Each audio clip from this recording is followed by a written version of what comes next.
இப்போ யாருக்கு பெரிய நெருக்கடியை உருவாக்கி இருக்குதுன்னா, எடப்பாடி பழனிசாமிக்கு மிகப்பெரிய நெருக்கடியை உருவாக்கி. ஏன் எதனால சார்?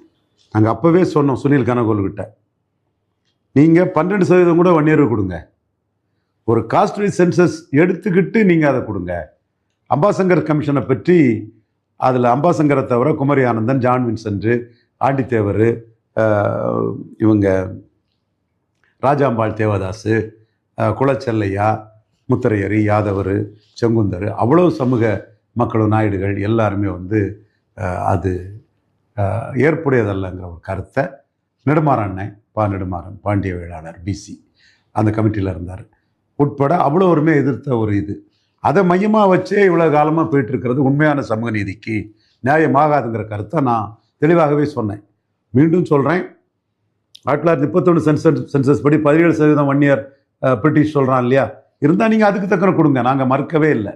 பட் ஒரு டிரான்ஸ்பரன்சி வேணும், நண்பகத்தன்மை வேணும், ஜாதிவாரி கணக்கெடுப்பு நடத்தி கொடுக்கணுங்கிறத நம்ம சொன்னோம். எடப்பாடி பழனிசாமி எடப்பாடியில் ஜெயிக்கிறதுக்காக டிடிவி தினகரன் சொன்ன மாதிரி டக்குன்னு அதை கொடுத்துட்டாரு.